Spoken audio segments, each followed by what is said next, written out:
I think we have reconnected to our question from Baja California Sur. Go ahead, please. Sí, buenos días. Again from Baja California Sur. If the face-to-face meetings are so important, but at the same time all the electronic messages are important, what should a company do who wants to improve the relationship between employees and by using virtual teams? There's a number of things you can use. Thank you for restating that. I appreciate it. As I mentioned, I think in the beginning, depending on the size of the project and how well known the people are to each other, the face-to-face meetings are important in the beginning. And I think periodic face-to-face meetings, again, it can be every 6 months or once a year, are also important. I think that the organization needs to set up motivation for the communication, that is in terms of providing specialized training, providing the kind of equipment and technology they need and support. I think they need to make sure also not only are they setting up a structural and internal structure, but the organization itself needs to provide very specific support to people who are functioning in rather isolated situations. Good. Thank you. We're next question from Mexico. Please go ahead.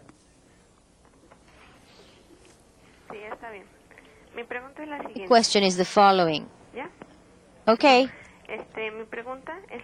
My question, what are some of the risks or disadvantages of using virtual systems, and how could you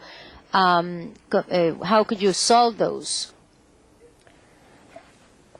In terms of the people side of the house, anyway, some of the risks involve, my own experience, based on my own experience, the risks I've seen have been people who have been involved who are not terribly motivated, who do not have good communication skills. And one weak link will be make the project very difficult. Also, attitude can be important. If you have one person who's very negative or does not see the value, again, that one weak link can make the entire project go very slowly or be very difficult. So just from the people side of the house, I have seen those experiences that increase the risk of not being successful. Dr. Rhyne, do you have a comment on that? Well, of course, as soon as you connect, you always have the danger of loss of proprietary information. And you want to be sure that you're guarding that how it's shared is protected, and that you've set up your protocols and your restrictions.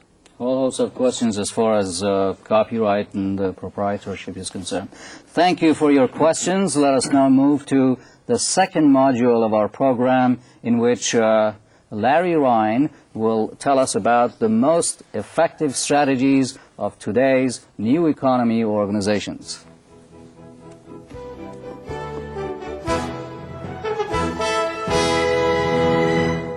Thank you. Today I will present the findings of my own and others' research on the characteristics of successful organizations in the new economy. Many of these characteristics are not new, but they were often overlooked as individuals and organizations rushed to capture the rewards of the new economy. In the last program, Stephen Goldstein highlighted the rise and fall of many internet companies. In the current economic conditions, it is all the more important that organizations keep sight of the fundamental practices while at the same time deploying the latest tools available in the new economy. Utilization of these practices and tools will not guarantee success, but the more they are utilized, the more likely an organization will succeed. Successful senior managers in the new economy organizations are passionate, visionary, adaptable, and experienced. When inevitable setbacks and difficulties are encountered, it is important that senior management be personally excited about the contribution of the products and services being offered. In new economy organizations, senior management must have the vision to combine resources and technologies in innovative configurations. Even within the old economy, organizations that are using the tools of the new economy new and unique configurations of people, technologies, and physical assets will be required. Senior management must remain flexible in order to adapt to unexpected events and to shape an organization's strategy in response to new consumer demands and competitors' initiatives. Experienced executives are more likely to understand consumers' needs and to avoid becoming mesmerized by technological wizardry. Senior leaderships in new economy organizations are attempting to redefine the basis of competition by developing breakthrough value-creating business models. They mobilize the business around a customer-driven vision that combines creative technology with a customer need. While companies in developing countries may face difficulties with infrastructure support, with the advent of the internet, these visions can be created anywhere.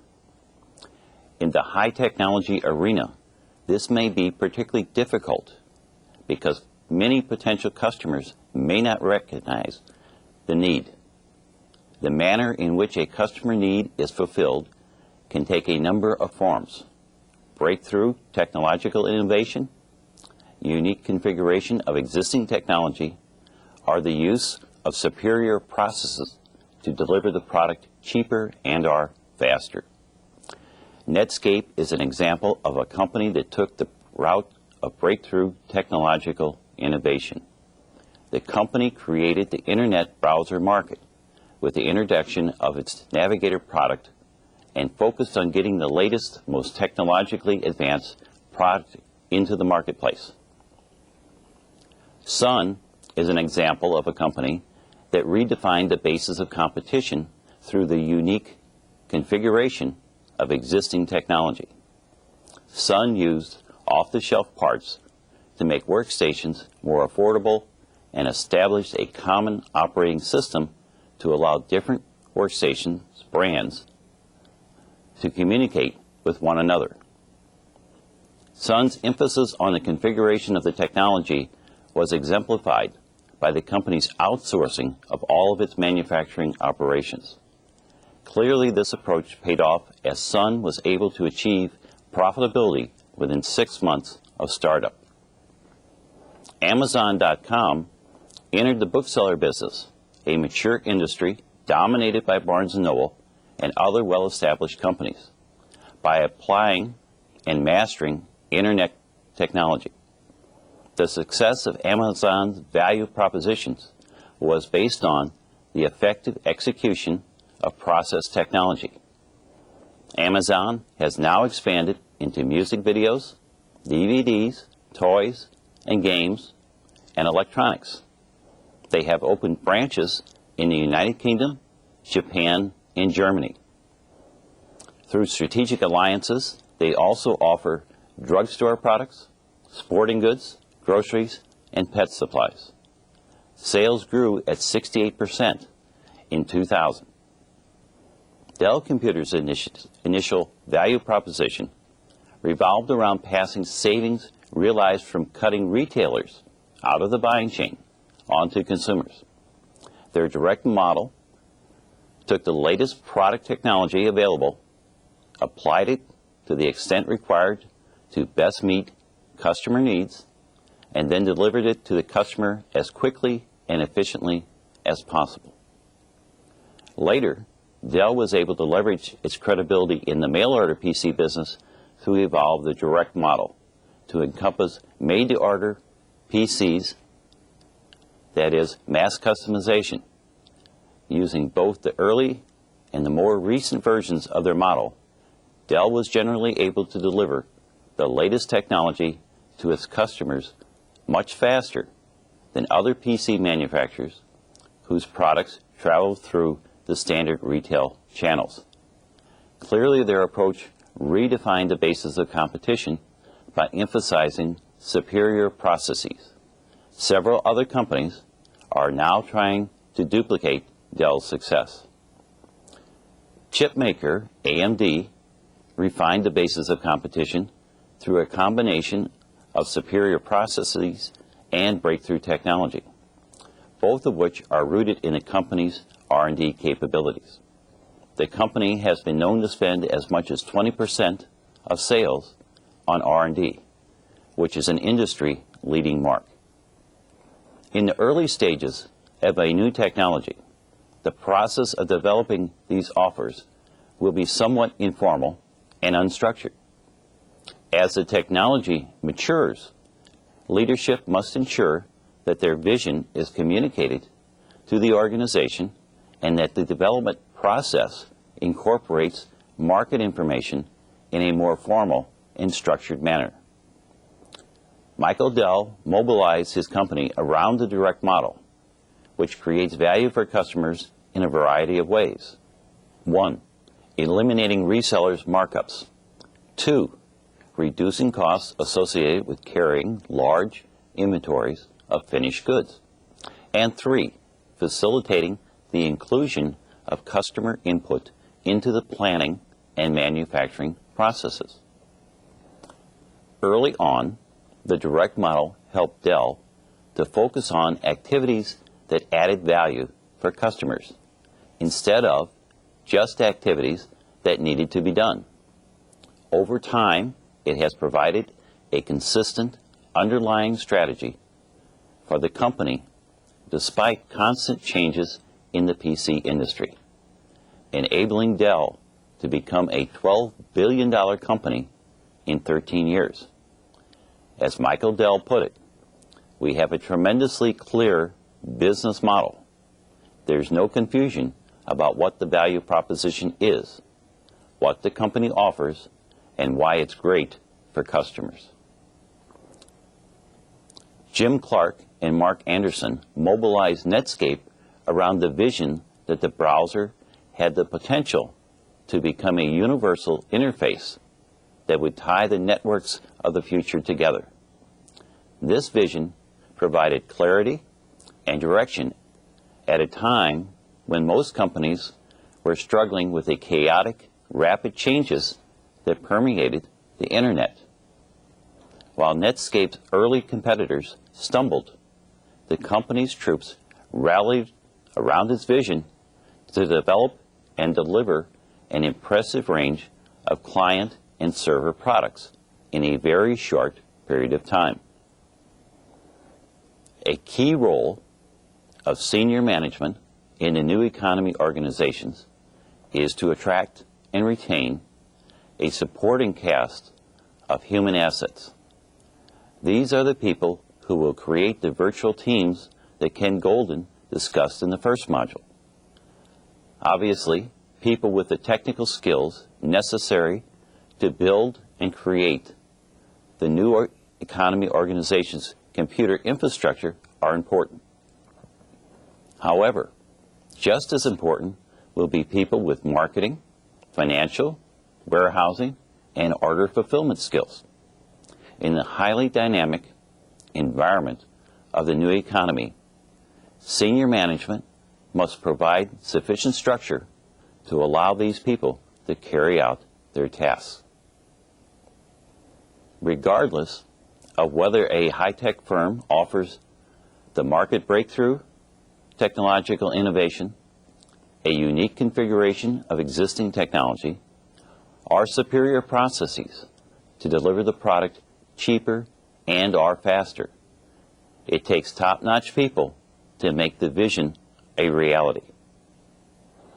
Netscape was able to hire an experienced management team to complement its talented but youthful technologists like Mark Anderson, the company's first chief technical officer, who, although quite young, was highly respected for his vision and technical skill. Technical expertise was highly compensated with cash rewards, while management received an average salary but generous stock options. As a result, Jim Barksdale was able to attract a team of highly skilled management from the company's inception. Amazon made a commitment to hiring the best talent available, and as a result was able to offer a far wider selection than any bricks-and-mortar bookstore. Amazon also provided an easy-to-use and entertaining web page and developed specialized customer services. Senior managers must instill a high level of confidence in the new venture's vision by demonstrating their own commitment to it. This can be accomplished by spending time in the trenches with the workforce. Dell focused on motivating and developing talented people. They considered attracting and retaining the best people their #1 strategic challenge. A very attractive incentive program and iconoclastic work environment and a strong training program supported this strategy. Senior leadership communicated a very clear vision and business model.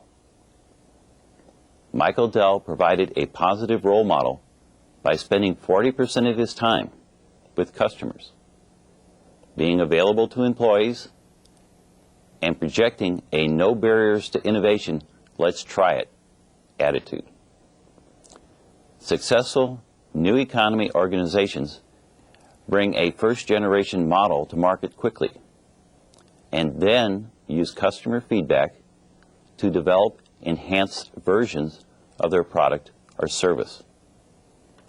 These companies' current business concepts did not spring to life full-blown, but rather were developed over time with some missteps as the company and its customers evolved. This allowed them to gain a market presence and a momentum and made it difficult for others to catch up. Time to market is always important, since a rival technology could become the dominant design, but speed becomes critical once competition develops. Firms race to get prototypes into the hands of sophisticated users and then enhance and expand their products. Working prototypes allow early customer feedback and the possible introduction of interim products to the marketplace to achieve first-mover advantages. Prototypes allow the product vision to be tested for customer satisfaction, quality, features, and manufacturability. Netscape and AMD are companies that brought early versions of their technology to market and then used customer feedback to perfect it. Early in the growth of the Internet, when Netscape had about 75% of the browser market, the company began a contest called Netscape Bugs Bounty, which awarded cash to computer users who found glitches and security flaws in the test version of its Navigator product. AMD discovered one or more serious performance-limiting functional problems while debugging the K5 chip. AMD chose to ship the faulty version with the buggy features disabled. This tactic brought the product to market faster, but resulted in about a 25% drop in performance.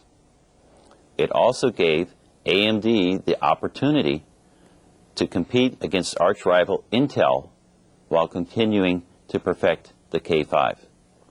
Interestingly, Intel's first-generation Pentium chip also had a problematic launch with a cooling and a floating point problems.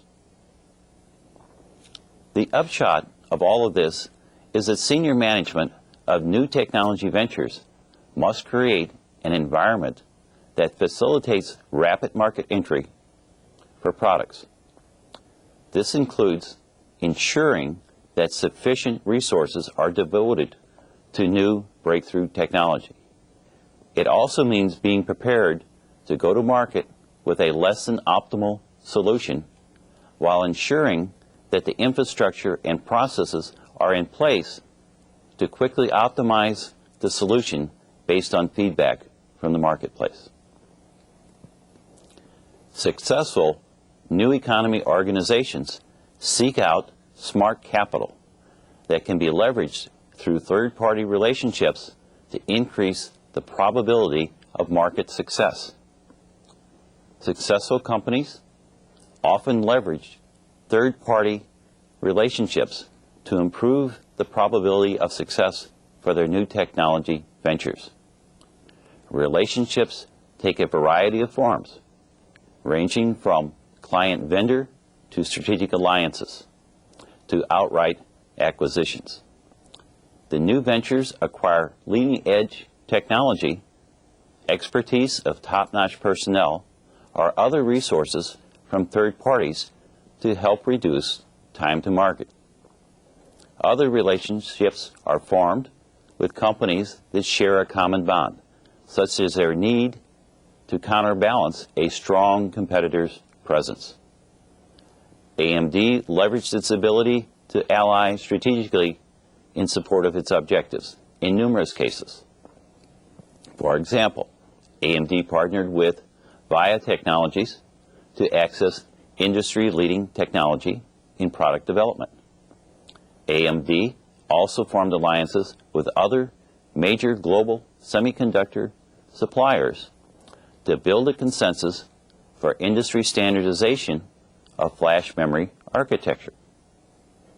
Early on, Netscape formed relationships with other non-Microsoft camps. IBM, Oracle, Hewlett-Packard, and Sun were happy to help Netscape as a Microsoft challenger. Later, Netscape developed relationships with software vendors such as Corel and Intuit to write software that would plug into Netscape products. They also worked with content providers, CBS Sports, CNN Interactive, and Disney to develop websites that would take advantage of Netscape's latest technology. And to deliver their products, they worked with top industry players, DEC, Hewlett-Packard, and IBM. These companies found that through third-party relationships, they could acquire the technical resources they needed to help them accomplish their time-to-market, growth, and business continuity goals more efficiently and cost-effectively than by bringing all of these resources in-house. By aligning themselves with established third parties, typically technology companies, they could operate more like an established firm and give the marketplace the impression of a more robust infrastructure than what was actually in place. They also found that the endorsement of a startup company or a new technology by better-known entities went a long way toward establishing the credibility of the new ventures. As a result, senior managers of new technology ventures are encouraged to seek out partners with proven track records in R&D, systems, or manufacturing to join their go-to-market team. Once the business model has been defined, the new economy organization needs to be prepared to formalize its business processes and to ramp up flexible and scalable information systems. For most of the companies I have been speaking about, business processes were not optimized in the early stages of market entry. However, as the companies grew, business processes were formalized and systems were deployed. In other words, technology preceded formal processes and in fact played a key role in their definition. In some cases, these processes were internally developed, and in other cases, they were purchased from outside vendors. In some cases, such as with AMD and Dell, the business systems became the basis of competitive advantage. AMD made a substantial commitment to process innovation. AMD has also implemented a project team approach in which different team members focus on separate aspects of product development. Dell's main challenge was to develop an infrastructure that supported its tremendous growth. The information system behind the direct model handles most of the business. It is an extensive customer database that tracks customer preferences and the configuration of previous purchases. It also allows for mass customization, build to order, just-in-time inventory management, and lean continuous flow manufacturing. In short, the information system manages the whole supply chain, and it is the tool that implements Michael Dell's vision of virtual integration. Returning to the Netscape example, the company implemented a more than $5 million PeopleSoft Oracle financials process when they only had $85 million in revenues, thus establishing the infrastructure of a billion-dollar company. Jim Barksdale made this risky decision, and the gamble lent stability and structure to growth that might have otherwise become unmanageable. In recent years, firms have placed a heavy emphasis on business processes, largely due to the work of Deming, Hammer, and Big Six consulting firms. Meanwhile, the role of technology in business success has been overshadowed by this emphasis on process. One of the key lessons from this analysis is that in order to achieve early success in a technologically based business, technology must take precedence over optimum business processes.